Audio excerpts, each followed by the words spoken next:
Kasih Tuhan untuk setiap kesehatan kami. Terima kasih untuk setiap kekuatan yang Kau berikan pada kami Tuhan. Terima kasih untuk hari ini, hari yang Kau jadikan untuk setiap kami Tuhan. Kami mau bawa syukur kami kepadamu Tuhan. Kami mau bawa sembah kami kepadamu Tuhan. Sebab hanya Engkau Allah yang layak ditinggikan. Dan hanya di dalam hadirat-Mu kami boleh menemukan kekuatan yang baru.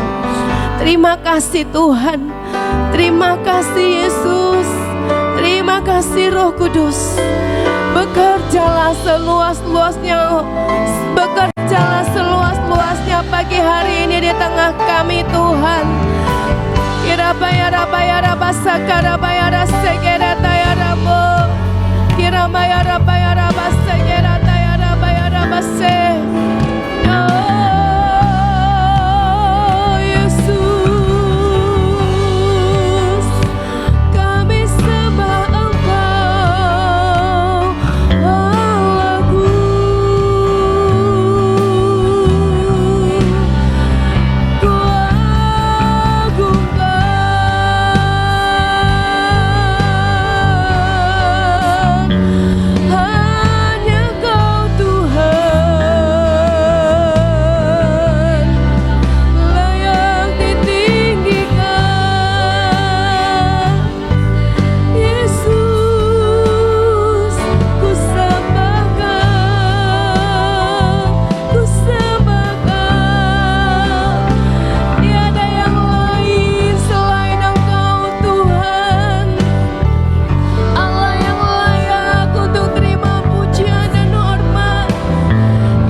Agung dan mulialah Tuhanku, sempurnalah perbuatan tangan-Mu yang berkuasa atas surga dan seluruh bumi. Siapa yang dapat seperti Kau Tuhan? Agung dan mulialah Tuhanku, maha besar perbuatan tangan-Mu. Aku datang dan bersujud dalam hadirat-Mu, memuja Engkau seumur hidupku.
hati kami Tuhan.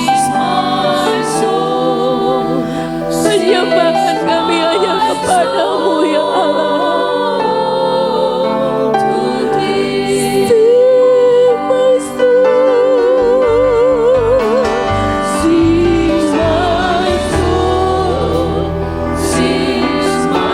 Pujilah dia hai jiwaku, tinggikanlah namanya yang kudus. Sing my soul, sing my soul, to thee sing my soul, sing my soul, sing my soul, sing my soul.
penuhkan setiap kami dengan roh-Mu Tuhan.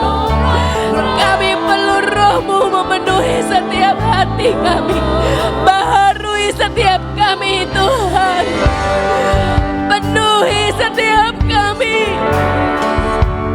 I need more and more of you.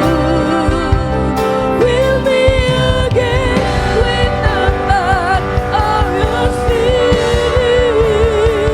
Love and light upon moon.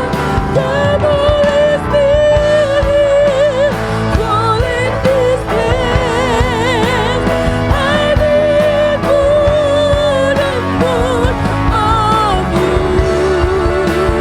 Fill me again with the light of your spirit. Lord, I'm crying out for more.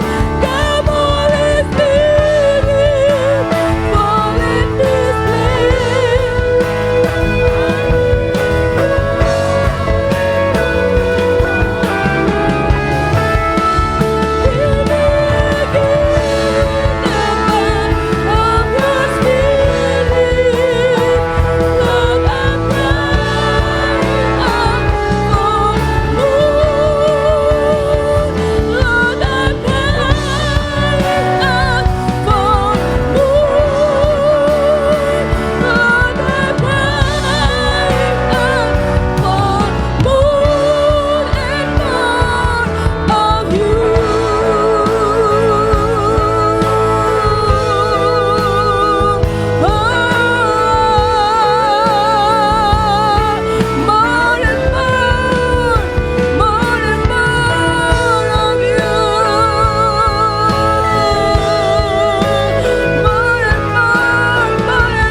seperti Engkau Tuhan, Allah yang perkasa, Allah yang ajaib. Mari saudara, saya undang untuk bangkit berdiri. Kita mau bersorak-sorai bagi Dia, amin. Hanya bagi Dia segala kemuliaan, hanya bagi Dia segala pujian. Terpujilah nama-Mu Tuhan.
Tuhan, kasih setiamu tak akan pernah pergi dariku. Karena Engkau Allah Immanuel, Allah yang selalu beserta dengan kami. Engkau Allah yang tidak pernah meninggalkan kami. Terima kasih Tuhan.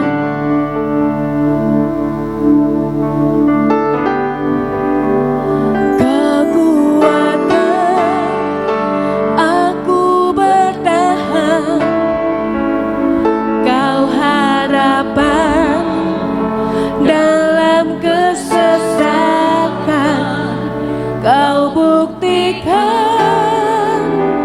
kesetiaanmu Tuhan,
lepas hari Tuhan.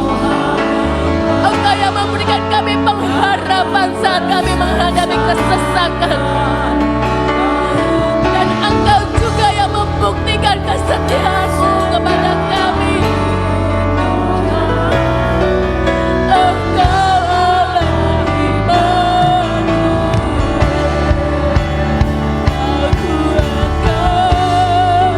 Aku bertahan. Kau harapan dalam kesesakan. Kau buktikan kesetiaan-Mu Tuhan. Engkau oleh iman-Mu Engkau kuatkan.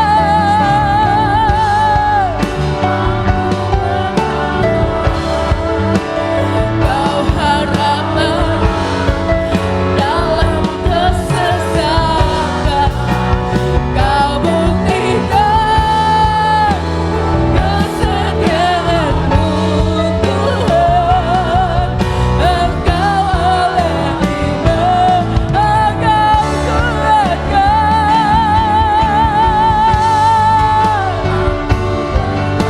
Terima kasih Tuhan. Engkau pengharapan kami.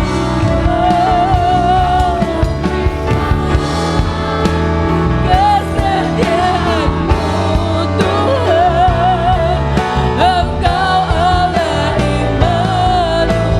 Kau buktikan kesetiaan. Kau buktikan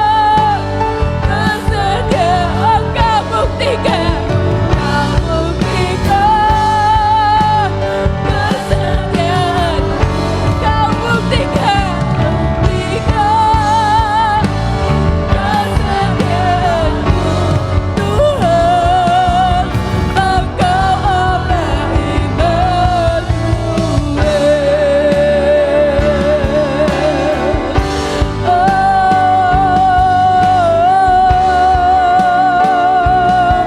Immanuel,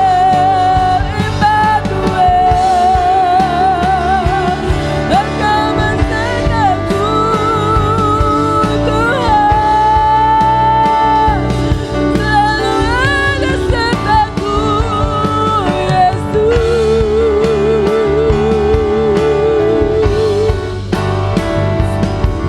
Haleluya.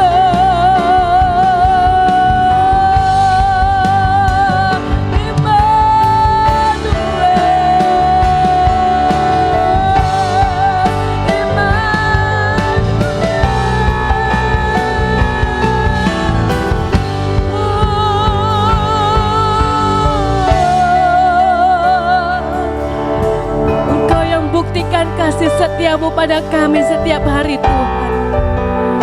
Engkau yang selalu berikan kami kekuatan hari lepas hari. Engkau sumber pengharapan kami. Engkau Allah Immanuel. Terima kasih Tuhan. Dan kami percaya pengharapan kami di dalam Engkau tidak akan pernah mengecewakan Tuhan. Terima kasih ya Bapa. Terima kasih Tuhan. Kami bersyukur kami jadi anak-Mu. Terima kasih Tuhan. Terima kasih. Inilah pujian dan penyembahan kami pagi hari ini di hadapan-Mu Tuhan. Inilah Tuhan curahan hati kami di hadapan-Mu. Biarlah semuanya Tuhan boleh menyenangkan hati-Mu. Terima kasih ya Bapa. Terima kasih Tuhan Yesus. Terima kasih Roh Kudus. Biarlah Tuhan tangan-Mu tidak pernah melepaskan kami. Walaupun sesaat mungkin kami ingin melepaskan diri kami. Tuhan tolong jangan pernah lepaskan genggaman-Mu dari tangan kami. Terus pegang kami erat-erat Tuhan. Terima kasih Tuhan, terima kasih. Saat ini kami mau mendeklarasikan akan firman-Mu. Mari Roh Kudus urapi kami lebih lagi. Hingga setiap perkataan firman yang keluar dari bibir kami boleh jadi di dalam hidup kami. Di dalam nama Tuhan Yesus kami berdoa dan bersyukur. Amin.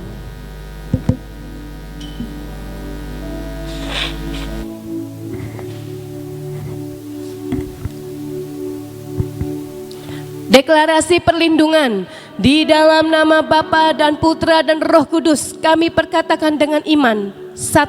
Saya dan keluarga saya dan keluarga besar Bahtera serta Indonesia dalam lindungan dan bermalam dalam naungan Tuhan yang Maha Kuasa, yaitu Bapa, Putra dan Roh Kudus. Amin. 2.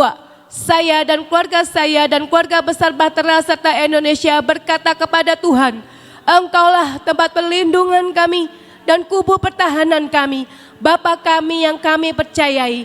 Amin. 3. Saya dan keluarga besar Bahtera serta Indonesia sungguh percaya Tuhan yang kami kenal dalam nama Tuhan Yesus Kristus yang akan melepaskan kami dari jerat penangkap burung, dari penyakit sampar yang busuk. Amin. 4. Saya dan keluarga besar Bahtera serta Indonesia percaya dengan kepaknya Tuhan akan menudungi kami. Di bawah sayapnya kami akan berlindung. Kesetiaan Tuhan Yesus Kristus ialah perisai dan pagar tembok. Amin. 5. Saya dan keluarga besar Bahtera serta Indonesia tak usah takut terhadap kedahsyatan malam, terhadap panah yang terbang di waktu siang, terhadap penyakit sampar yang berjalan di dalam gelap, terhadap penyakit menular yang mengamuk di waktu petang, terhadap malapetaka dan bencana yang Tuhan izinkan harus terjadi. Walau 1.000 orang rebah di sisi kami dan 10.000 di sebelah kanan kami, tetapi itu semua tidak akan menimpa kami. Amin. 6. Saya dan keluarga besar Bahtera serta Indonesia hanya menontonnya dengan mata kami sendiri dan melihat pembalasan terhadap orang-orang fasik. Amin. 7. Sebab Tuhan ialah tempat perlindungan saya dan keluarga besar Bahtera serta Indonesia. Yang Maha Tinggi telah kami buat tempat perteduhan kami. Amin.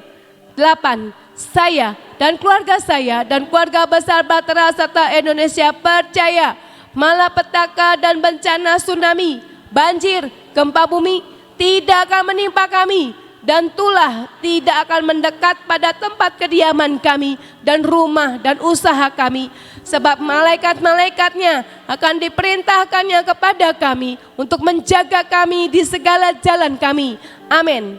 9. Saya dan keluarga besar Bahtera serta Indonesia percaya Tuhan akan mengirimkan malaikat-malaikat untuk menatang kami di atas tangannya, supaya kaki kami tidak terantuk kepada batu. Singa dan ular tedung akan kami langkahi. Kami akan menginjak anak singa dan ular naga. Amin. 10.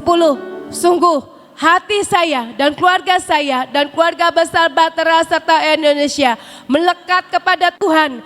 Maka Tuhan akan meluputkan kami. Tuhan akan membentengi kami, sebab kami mengenal nama Tuhan Yesus Kristus. Amin. 11. Saya dan keluarga besar Bahtera serta Indonesia percaya bila kami berseru kepada Tuhan dengan segenap hati, maka Tuhan pasti akan menjawab. Tuhan akan menyertai kami di dalam kesesakan. Tuhan pasti akan meluputkan kami dan memuliakan kami. Amin. 12. Saya dan keluarga besar Bahtera serta Indonesia percaya dengan panjang umur Tuhan akan terus kenyangkan kami, dan Tuhan pasti perlihatkan kepada kami keselamatan daripada Tuhan selama-lamanya. Jadi dalam nama Tuhan Yesus Kristus, amin, amin, amin. Deklarasi tahun 2022. Di dalam nama Bapa dan Putra Tuhan Yesus Kristus dan di dalam nama Tuhan Roh Kudus kami perkatakan. 1. Dengan anugerah dan favor dari Tuhan Yesus Kristus, saya dan keluarga saya percaya bahwa sepanjang tahun 2022 kami menjadikan Tuhan Yesus Kristus sebagai pelita dalam menerangi seluruh jalan kami. Amin.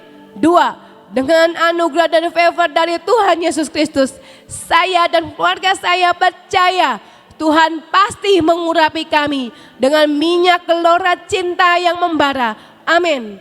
3. Dengan anugerah dan favor dari Tuhan Yesus Kristus, saya dan keluarga saya percaya bahwa sepanjang tahun 2022, saya dan keluarga besar Bahtera dan Indonesia diluputkan dari malapetaka, bencana alam, sakit penyakit, resesi, yang mau tidak mau harus terjadi. Amin. 4.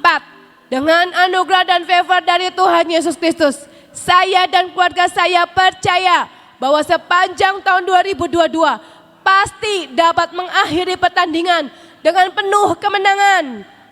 Jadi, dalam nama Tuhan Yesus Kristus, amin, amin, amin.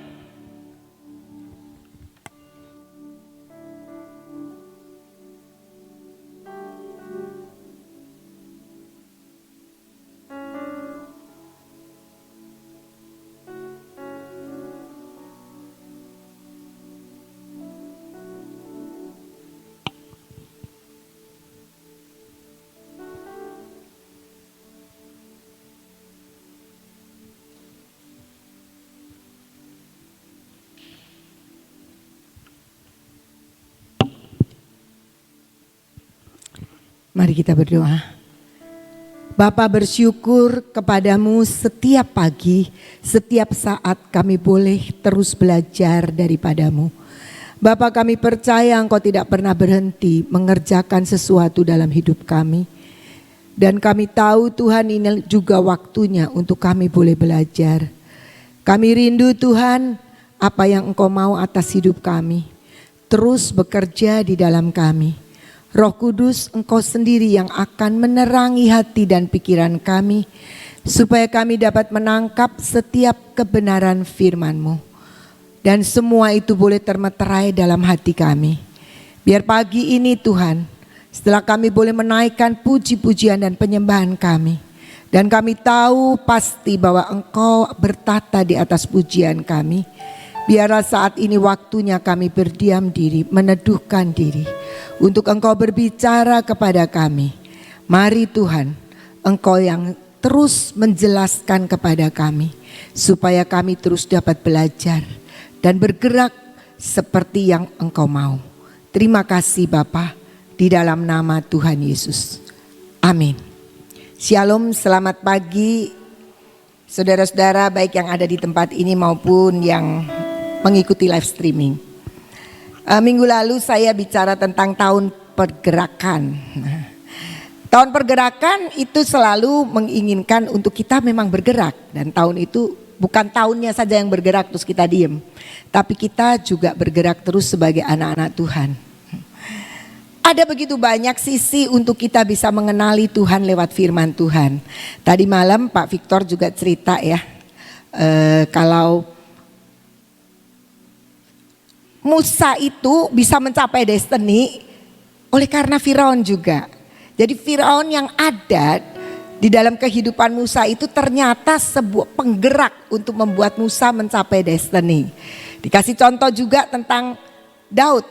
Keberadaan Saul juga menjadi penggerak dari Daud mencapai destiny dan dia bisa menjadi raja. Buat saya itu satu sisi pandang yang luar biasa.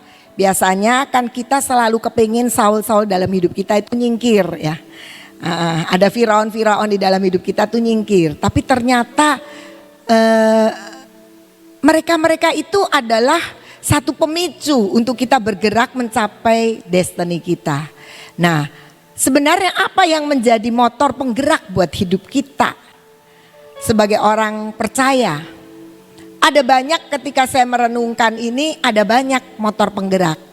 Tapi motor penggerak itu seringkali tidak membawa kita kepada satu destiny. Tapi hanya sekedar kita bergerak saja sebagai orang percaya. Oh, saya sudah 10 tahun, 20 tahun, 30 tahun jadi orang Kristen dan saya terus melayani Tuhan. Seolah-olah kita sedang bergerak. Tapi ternyata kita nggak nyampe-nyampe seperti yang saya pernah cerita ya. Bahwa 20 tahun Tuhan mendidik saya untuk sampai ngeh gitu tentang destiny yang Tuhan percayakan, yang Tuhan sediakan buat saya. Nah, ada beberapa hal penggerak-penggerak, motor penggerak dalam hidup kita sebagai orang percaya yang mungkin kita bisa pelajari nanti yang menggerakkan kita itu apa sebenarnya ketika kita ikut Tuhan. Yang pertama, ada begitu banyak orang-orang Kristen. Bukan artinya kalau dia nggak nongol itu bukan karena marah sama Tuhan. Tapi hidup kekristenannya itu dimotori dengan suasana hati. mut-mutan, gitulah. Kalau moodnya lagi enak, ya saya datang ke POW. Tapi kalau moodnya lagi nggak enak, ya nanti dululah, nggak apa-apa daripada ngabot-ngabotin, memberati pujian. Jadi ada orang Kristen jenis yang pertama yang penggerak hidup kekristenannya adalah suasana hati. Kita lihat Ayub 15 ayat 12 bagian A.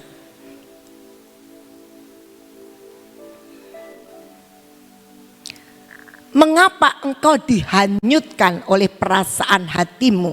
Nah, jadi perasaan hati kita itu sering menghanyutkan kita dalam pengikutan kita kepada Tuhan. Jadi kalau kita lagi moodnya enak, datanglah saya. Lagi moodnya enak, doa kenceng.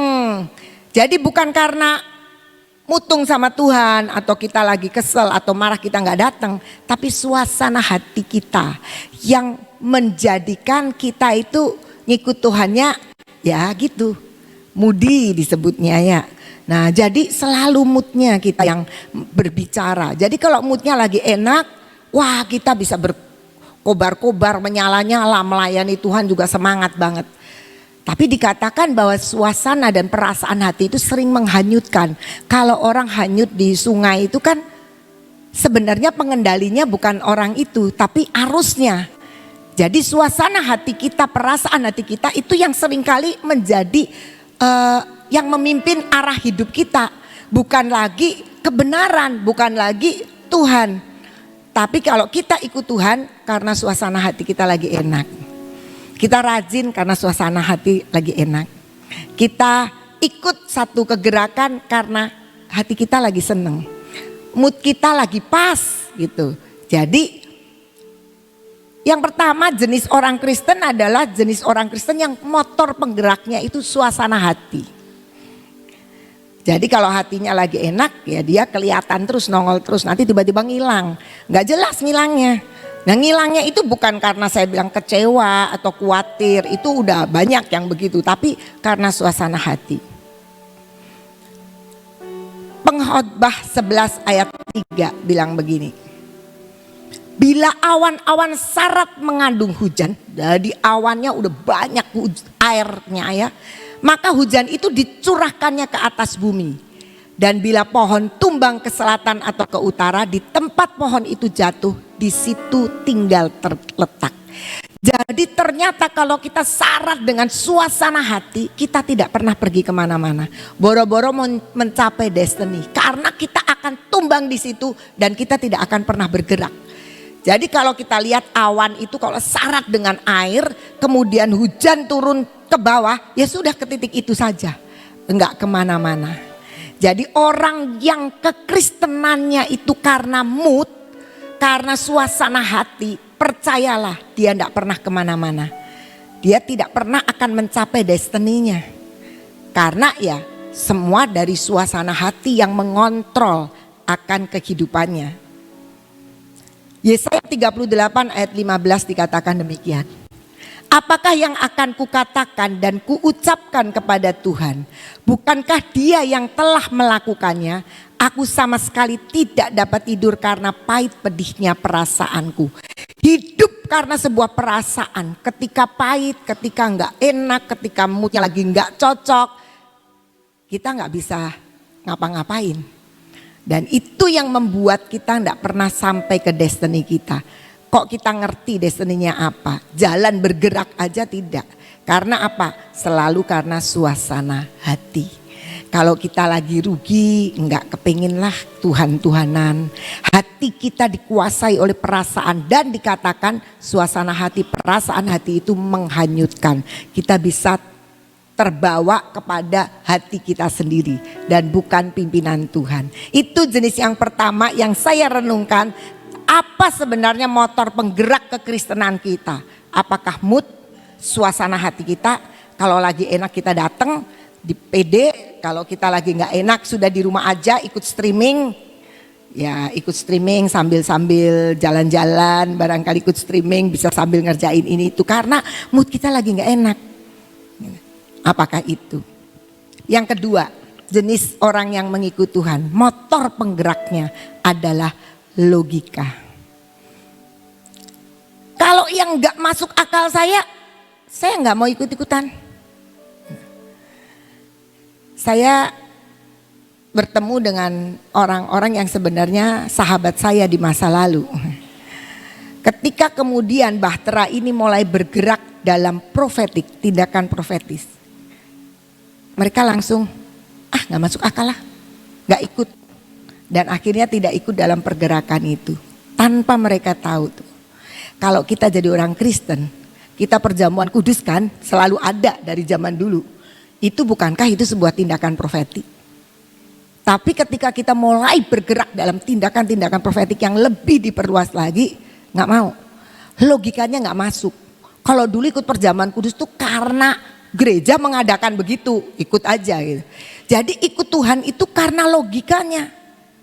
Kita lihat satu peristiwa dalam 2 Raja-Raja 7 ayat 1 dan 2. Pada waktu itu Israel lagi dikepung dan mereka lagi, di sana lagi benar-benar gak ada makanan. Tapi ketika datang ke Nabi Elisa, dan Elisa bilang begini, itu di sana tuh sampai kepala keledai, tai keledai itu dimakan, saking tidak ada makanan.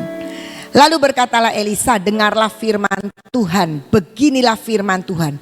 Besok kira-kira waktu ini sesukat tepung yang terbaik akan berharga sesikal, dan 2 sukat jelai akan berharga sesikal di pintu gerbang Samaria. Hari ini semua mahal, bahkan barangnya gak ada. Tapi Elisa bilang besok kira-kira waktu seperti ini semua berubah. Jadi murah semua. Sesukat tepung yang terbaik berharga sesikal. Terus ayat yang kedua, ini ada perwira yang dengerin karena dia ajudan raja. Jadi waktu Elisa bicara sama raja, dia dengar. Tetapi perwira yang menjadi ajudan raja menjawab abdi Allah, katanya, sekalipun Tuhan membuat tingkap-tingkap di langit, masakan hal itu mungkin terjadi? Jawab abdi Allah, sesungguhnya engkau akan melihatnya dengan matamu sendiri, tetapi tidak akan makan apa-apa daripadanya. Logikanya mengatakan tidak mungkin hanya dalam 24 jam situasi sudah bisa berubah. Nggak mungkin kalau sekarang dalam keadaan seperti ini, krisis dalam makanan dan sebagainya. Tiba-tiba 24 jam kemudian semua itu jadi akan berubah. Dari mana bisa berubah? Banyak orang ikut Tuhan, logika yang dipakai. Jadi kalau nggak masuk di akal, kita akan bilang nggak mungkin. Dan apa yang terjadi perwira itu? Dikatakan engkau akan melihat dengan mata sendiri loh, nggak cuma dengar. Tapi engkau tidak akan menikmati apa-apa. Karena ternyata dia terinjak-injak dan mati. Dia melihat begitu banyak jarahan yang luar biasa dan itu terbukti. Tapi pengikutannya hanya karena logika. Kalau nggak masuk akal aku nggak bisa percaya. Dan ada begitu banyak di antara kita juga motor penggerak iman kita adalah logika. Kalau yang nggak masuk akal saya tidak mau. Padahal simpelnya saja. Bagaimana kita mau memahami Tuhan dengan yang masuk di akal kita dengan otak yang diciptakan oleh Tuhan. Saya pernah ketemu dengan seorang bapak dan dia bilang begitu, nggak logis. Saya bilang begini, kalau Tuhan saya logis, saya malah nggak percaya. Masa Tuhan saya sama seperti saya logikanya? Pasti harus saya punya Tuhan yang ajaib dan luar biasa. Baru dia bisa menolong saya dan dia memang benar-benar Tuhan. Matius 13 ayat 53 sampai 57 bagian A. Matius 13. Maka kata Yesus kepada mereka, aku berkata kepadamu sesungguhnya. Setelah Yesus selesai menceritakan perumpamaan-perumpamaan itu, ia pun pergi dari situ. Setibanya di tempat asalnya, Yesus mengajar orang-orang di situ di rumah ibadat mereka. Maka takjublah mereka dan berkata, dari mana diperolehnya hikmat itu dan kuasa untuk mengadakan mujizat-mujizat itu? Bukankah ia ini anak tukang kayu? Bukankah ibunya bernama Maria dan saudara-saudaranya Yakobus, Yusuf, Simon dan Yudas? Dan bukankah saudara-saudaranya perempuan semuanya ada bersama kita? Jadi dari mana diperolehnya semuanya itu? Lalu mereka kecewa dan menolak dia. Banyak orang gak bisa ikut Tuhan secara utuh ketika dia melihat Yesus itu terlalu manusiawi untuk mengerjakan perkara yang besar. Dia itu anaknya tukang kayu, ibunya jelas, bapaknya jelas, saudara-saudaranya jelas, semua jelas di sekitar kita. Sehingga dia bilang, gimana kita mau ngikut orang yang kita tahu dari kecilnya. Nah, seringkali kita juga begitu. Sepertinya otak kita itu lebih pinter dan ngerti segala-galanya. Sehingga kita tidak bisa ikut Tuhan secara penuh. Karena banyak sisi-sisi di mana Tuhan kita adalah Allah yang gak bisa dilihat dengan pikiran kita. Jadi kalau gak logis, enggak. Jadi hidup kekristenan kita tuh pilih-pilih. Yang masuk akal ikut. Yang gak masuk akal gak usah ikut. Saudara-saudara, di awal daripada kita di gedung ini ya, awal gedung ini, ada begitu banyak hal yang baru buat kita. Salah satunya adalah waktu gedung ini jadi di lantai 1 belum lantai 2. Tiba-tiba ada firman kita harus kelilingi gedung itu, belum ada doling. Jadi kita keliling di gedung itu, suruh 7 kali seperti Yeriko untuk meruntuhkan segala kekuatan dan kuasa gelap semua untuk mentahirkan gedung ini. Bagi kita tuh asing, aneh. Masa suruh begini? Kalau Yeriko dulu kan jelas-jelas itu ada bentengnya, ada temboknya, itu pun gak masuk akal sebenarnya. Tapi kita belajar mengerti, walaupun aneh dan lucu, dan saya percaya sebagian dari aktivis dan pengurus yang ikut itu pasti gak sungguh-sungguh. Kenapa? Waktu itu yang di depan Pak Yusak, nomor 2 Ibu Nani. Terus kita banyak itu dengan aktivis. Itu kan harusnya kan suruh ngelilingi, gedungnya kan kotak tuh, hampir kotak. Tapi lama-lama orang tuh ngapain sih? Jadi lama-lama jadi bulat, jadi oval gitu. Sampai akhirnya ditegur sama Pak Yusak. Pak Yusak dan Ibu Nani tetap sampai ke sudut-sudut. Karena apa? Karena mungkin di dalam hati peserta-peserta aktif ini, apa-apaan sih ini suruh jalan keliling begini. Kalau sekarang saya percaya semua sudah tahu. Apa itu yang dinamakan doa keliling itu. Kalau dulu kan gak tahu. Saya pernah satu ketika kita dalam kelompok inti doa. Dulu hari Selasa karena persekutuannya hari Rabu. Di rumah Ibu Nani. Kita disuruh gambar kotak. Terus gambar itu kita kelilingin, cuma ditulis aja. Kita kan gak pinter-pinter gambar amat, tapi ditulis kotanya. Terus kita kelilingi. Saya percaya itu sesuatu yang baru buat hidup saya. Saya sendiri juga merasa itu kelilingin, kemudian kita tumpangin tangan, kita kasih minyak urapan, sesuatu yang baru. Tetapi semua sebenarnya ada dasar firman. Waktu itu walaupun hati saya melihat bahwa itu sesuatu yang baru, tapi saya ingin belajar karena ada dasar firmannya. Jadi saya ingin belajar apa yang Tuhan kerjakan, dan kita mulai tahu ada begitu banyak pengikutan Kristus itu unlogic, nggak masuk di logika kita. Tetapi setiap perintah Tuhan itu pasti akan jadi. Jadi ada begitu banyak orang Kristen yang ngikut Tuhan. Kalau yang masuk akal, kalau nggak masuk akal dia tidak. Percayalah nggak nyampe destiny. Karena Tuhan itu menuntun kita dengan caranya, bukan dengan logika kita. Yang ketiga jenis orang Kristen, motor penggeraknya itu selain suasana hati, logika, motor penggeraknya adalah mujizat. Jadi dia akan bergerak dan mencintai Tuhan ketika mujizat itu terjadi. Yohanes 6 ayat 26 dan 27. Setelah kejadian 5 roti dan 2 ikan menjadi makanan begitu banyak orang, kemudian orang banyak itu cari Yesus. Yesus menjawab mereka, aku berkata kepadamu, sesungguhnya kamu mencari aku bukan karena kamu telah melihat tanda-tanda, melainkan karena kamu telah makan roti itu dan kamu kenyang. Kita nikmati mujizat. Bekerjalah bukan untuk makanan yang akan dapat binasa, melainkan untuk makanan yang bertahan sampai kepada hidup yang kekal, yang akan diberikan anak manusia kepadamu, sebab dialah yang disahkan oleh Bapa Allah dengan meterainya. Motor penggerak kekristenan kita adalah mujizat.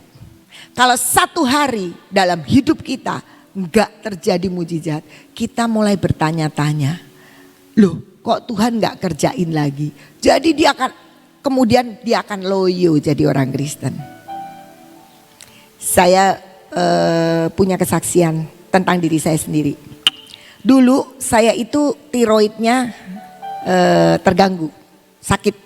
Itu waktu saya belum menikah, masih di Jakarta. Dan pada waktu itu saya mengikuti KKR, bukan KKR, ibadah aja, ibadah biasa di persekutuan doa. Terus khotbahnya tentang kesembuhan.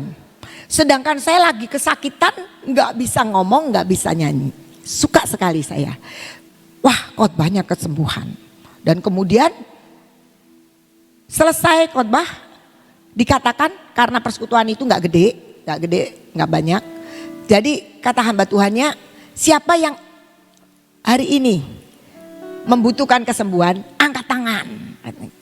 Nah, saya kan angkat tangan, saya duduknya itu persis di sebelah lorong. Jadi nggak mungkin nggak kelihatan, dan itu orangnya sedikit dan saya kira-kira baris ketiga, jadi masih cukup depan gitu. Hamba Tuhan ini keliling, yang angkat tangan didoain semua kecuali saya. Saya ini bisa kelewatan, padahal saya di pinggir gitu. Tetapi karena saya baru dengar firman, jadi saya semangat, biar nggak ditumpangin tangan juga, saya percaya Tuhan yang menyembuhkan. Dan hari itu juga saya sembuh. Selesai didoakan, selesai hamba Tuhan itu balik ke mimbar, saya tes, kan ada puji-pujian. Saya masih ingat lagunya. Maka perkataanmu telah ku simpan dalam hatiku. Itu saya nyanyi sekeras-kerasnya. Dan tidak ada sakit sama sekali. Pulang semua obat saya buang. Mujizat terjadi. Senang kan? Senang. Saya menikah, saya pindah ke Cirebon. Kumat lagi. Sakit lagi. Bahkan membesar. Dan waktu itu saya berdoa lagi minta mujizat. Saya tahu saya sudah pernah ngalami mujizat yang instan sekali. Saya kejar terus supaya saya dapat mujizat. Tapi berbulan-bulan mujizatnya nggak terjadi. Saya bilang, Tuhan apa saya sekarang kurang percaya? Saya itu percaya banget, saya percaya banget. Tapi mujizatnya tidak terjadi. Semua kalau saya datang ke Jakarta, saya ketemu adik ipar saya, dia akan tegur, leher kamu kenapa? Padahal ada sakitnya juga, lehernya juga membengkak. Mami saya juga nanyain gitu, jadi itu sangat mengganggu. Bahkan saya ingat sekali ketika hari Rabu persekutuan masih di bawah, hamba Tuhan selesai ibadah deketin saya, aku doakan kamu ya, katanya lehernya. Tidak terjadi kesembuhan. Akhirnya ketika saya berdoa dengan Ibu Nani, karena itu menjadi pergumulan dengan penantian supaya mujizat itu terjadi. Dan Tuhan bilang, ke dokter. Apa yang dikatakan dokter, kerjakan. Dan singkat cerita, saya dioperasi. Kenapa bukan mujizat? Tapi di tengah-tengah operasi itu saya ngalami banyak mujizat. Tapi operasinya tetap berjalan. Jadi mujizatnya bukan mujizat tiba-tiba saya sembuh. Tapi mujizat dalam proses operasi itu. Kalau kita cuma berharap mujizat. Dan ketika mujizat itu tidak terjadi, mungkin kita kecewa dan kita pikir Tuhan sudah gak setia. Karena apa? Penggerak hidup kita adalah ketika ada mujizat. Mungkin kita lagi kekurangan uang. Aduh, Tuhan bisa tolong saya. Ternyata Tuhan gak nolong-nolong dengan apa yang kita harapkan. Mujizat yang kita harapkan. Tiba-tiba ada orang ngomong, tiba-tiba ada orang berkati, tiba-tiba saya dibukakan jalan. Itu kan pikiran kita. Dan ada begitu banyak orang yang berhenti ikut Tuhan karena mujizat tidak terjadi. Itu yang ketiga jenis dari orang itu. 2 Korintus 5 ayat 7 mengatakan demikian. Sebab ini perkataan Paulus, hidup kami ini adalah hidup karena percaya, bukan karena melihat. Mujizat itu kan selalu kita pengen yang kita lihat, yang ajaib-ajaib. Tapi Tuhan bilang, kamu percaya, aku punya cara untuk menolong kamu. Aku punya jalan untuk membukakan pintu-pintu bagimu. Biar Tuhan yang bekerja dan jangan hidup kita dimotori hanya cari mujizat. Jadi kalau mujizat tidak terjadi, kita lemes, kita loyo. Dan yang terakhir ya, yang keempat jenis orang Kristen. Saya berharap saudara dan saya termasuk yang keempat ini. Motor penggerak kita adalah cinta. Matius 22 ayat 37 sampai 40. Matius 22 ayat 37 sampai 40. Jawab Yesus kepadanya, kasihilah Tuhan Allahmu dengan segenap hatimu dan dengan segenap jiwamu dan dengan segenap akal budimu. Itulah hukum yang terutama dan yang pertama. Dan hukum yang kedua yang sama dengan itu ialah kasihilah sesamamu manusia seperti dirimu sendiri. Pada kedua hukum inilah tergantung seluruh hukum Taurat dan kitab para nabi. Kenapa Tuhan bilang kasihi Tuhan Allahmu? Kenapa Tuhan bilang kasihi sesamamu? Karena kasih itu adalah motor penggerak yang paling sempurna dan paling lengkap. Kenapa? Karena Tuhan sendiri sudah mengasihi kita tanpa syarat. Dan Tuhan bilang ketika kamu terus belajar berusaha mengisi hidupmu dengan mengasihi Tuhan, maka sebenarnya suasana hatimu dicengkeram oleh kasih itu. Logikamu dikendalikan oleh kasih itu. Mujizat ada di dalam perjalanan cintamu. Dan hidup kekristenan kita harus digerakkan oleh karena cinta. Kalau kita cinta sama seorang yang sudah menikah ataupun orang yang punya pribadi-pribadi yang dicintai, berbuat salah aja tetap cinta kan? Sampai ada pepatah mengatakan cinta itu buta. Kok mau ya dia sampai gitu? Karena cinta. Jadi ternyata cinta itu, kasih itu adalah menutupi segala-galanya. Alkitab bilang menutupi banyak kesalahan, menutupi dosa. Dan ketika kita mengasihi Tuhan, logika kita itu akan terus ditekan, logika kita itu akan terus dibersihkan. Suasana hati kita itu akan dikendalikan oleh Tuhan. Dan percayalah saat kita mencintai Tuhan, itu mujizat itu pasti terjadi dalam hidup kita. Kenapa? Karena namanya mujizat itu sesuatu yang gak masuk akal terjadi. Yang tidak bisa kita pikirkan, yang tidak bisa timbul di dalam hati kita, gak bisa kita rancangkan. Itu terjadi dan itu pekerjaan Tuhan. Memang pekerjaan Tuhan itu pasti mujizat buat kita. Kita lihat di taman Tuhan mujizat terjadi. Tapi di dalam hidup kita itu juga akan terjadi. Karena semua yang dikerjakan Tuhan itu pasti jauh melampaui dari kemampuan kita untuk menangkap, kemampuan kita untuk mengerti. Kidung Agung 8 ayat 7 bilang begini. Air yang banyak tak dapat memadamkan cinta. Sungai-sungai tak dapat menghanyutkannya. Sekalipun orang memberi segala harta benda rumahnya untuk cinta, namun ia pasti akan dihina. Jadi cinta itu bahkan dibilang kalau harta bendamu dipakai pakai untuk cinta pun nggak bisa untuk membayar cinta. Air yang banyak yang seperti apapun tidak akan pernah bisa memadamkan kobaran cinta kalau kita punya cinta kepada Tuhan.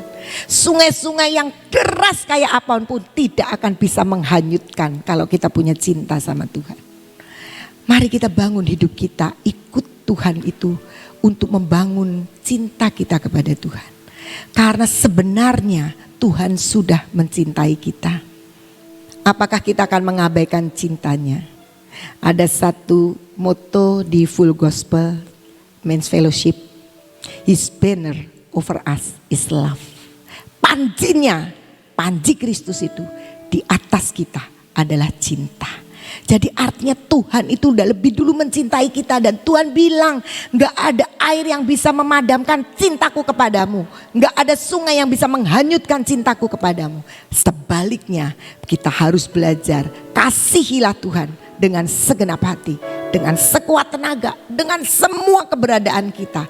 Karena percayalah, kasih kepada kita, kalau kita ikut karena kita mengasihi Tuhan, gak ada yang namanya capek, gak ada yang namanya mutung, gak ada yang namanya kecewa, karena kita mengasihi.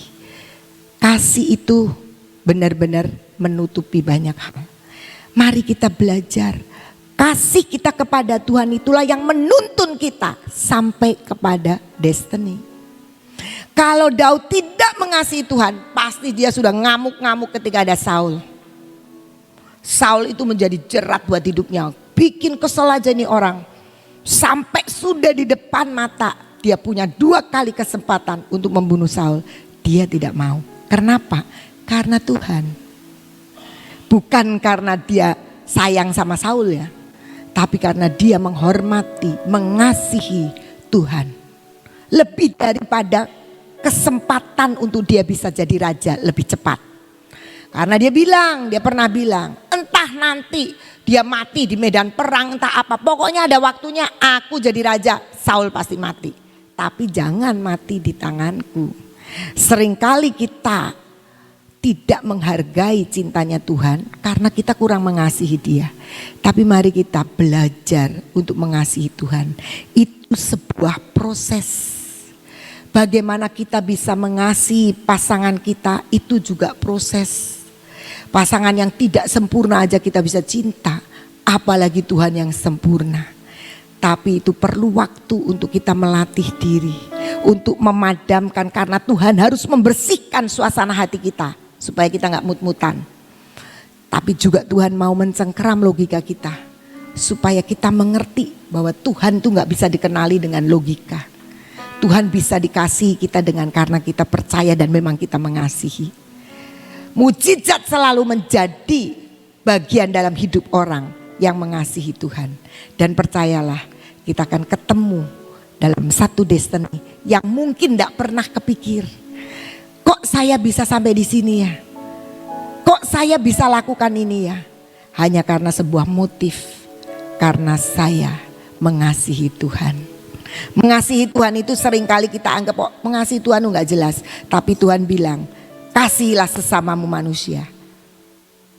Jadi itu praktek daripada kita mengasihi Tuhan, kita mengasihi orang-orang juga yang dikasihi Tuhan.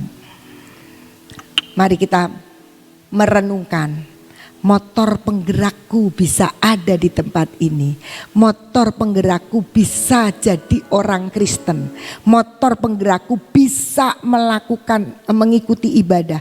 Apa motor penggerakku? Dan kalau kita masih ada di motor penggerak nomor 1, 2, dan 3, mari kita belajar untuk semakin mendalami, menyelami betapa Tuhan itu kepada kita. Dan mari kita bergerak oleh karena cinta kita kepada Tuhan. Tuhan Yesus memberkati.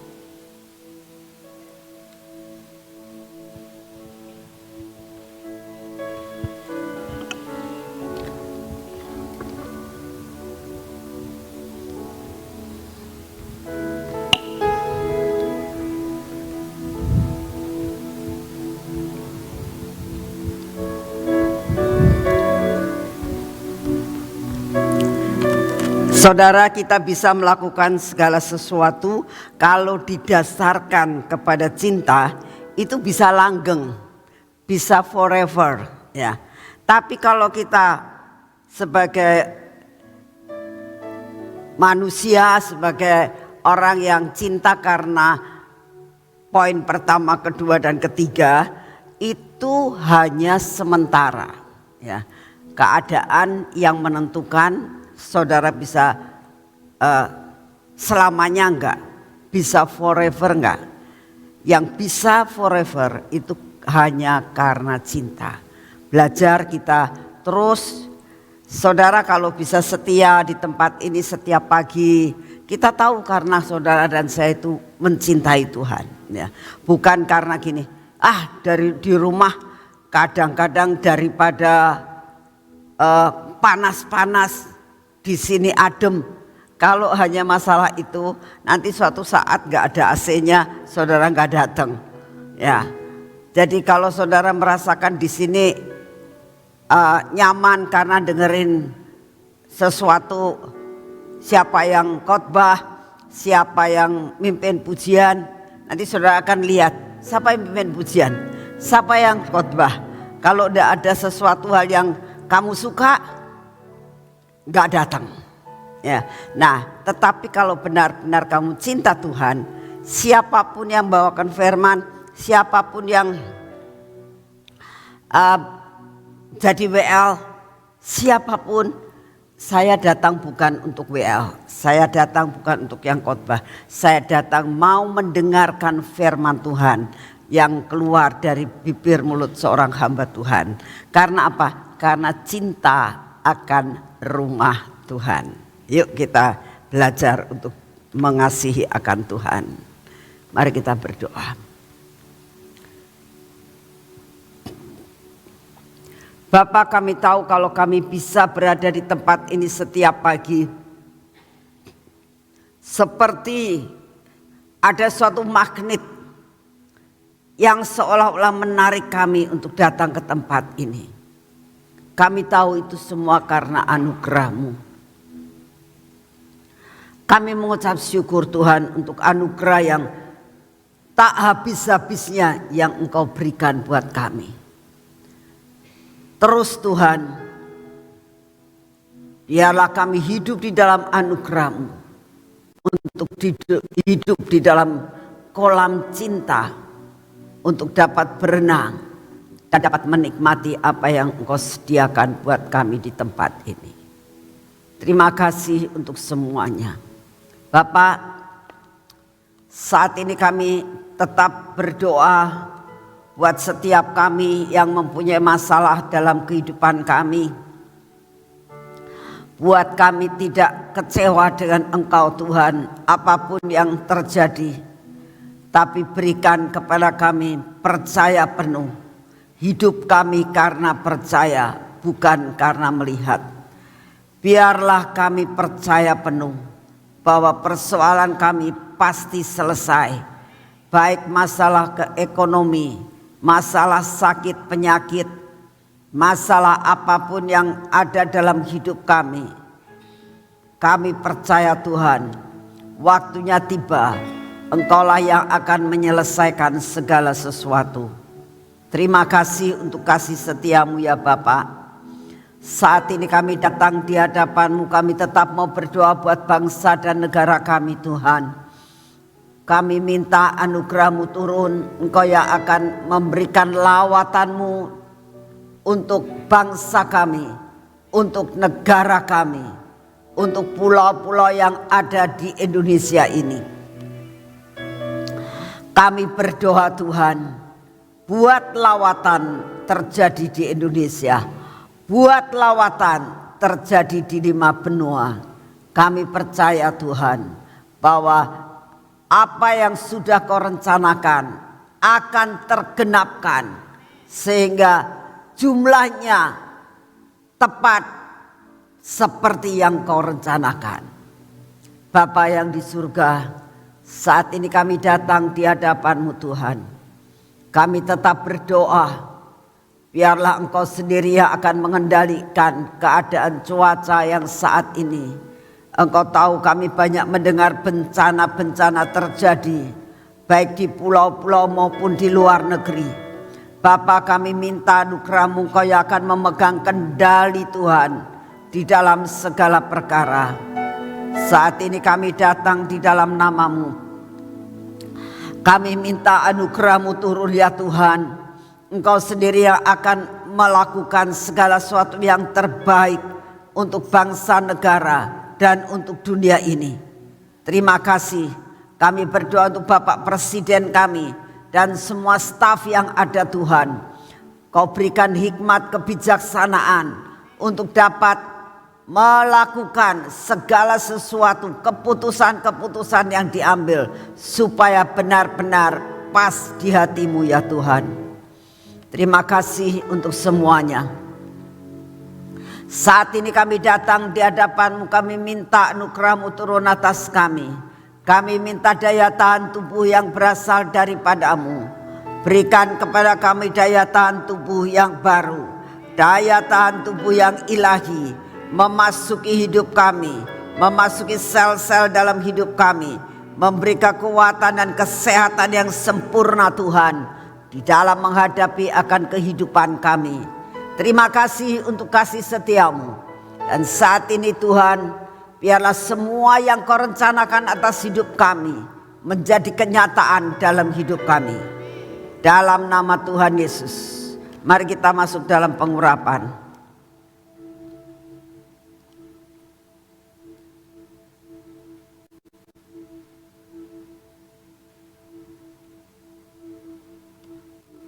Di dalam nama Tuhan Yesus, biarlah pengurapan yang berasal daripada-Mu turun atas hidup kami. Turun atas mata kami, telinga kami ya Tuhan. Bibir, mulut kami dan hati kami. Tuhan, teruskan masukkan rencana-Mu, planning-Mu atas hidup kami. Semua yang tidak baik dalam hidup kami Engkau hancurkan. Kau berkati tangan kami Tuhan. Engkau berkati kaki kami Tuhan, supaya Engkau yang akan memimpin perjalanan kami hari ini. Biarlah perjalanan kami hari ini menjadi perjalanan yang berhasil oleh karena Engkau. Kami berdoa saat ini, biar apa yang kami kerjakan dan kami jalani hari ini bersama-Mu Tuhan. Kami akan mengalami perkara-perkara yang ajaib.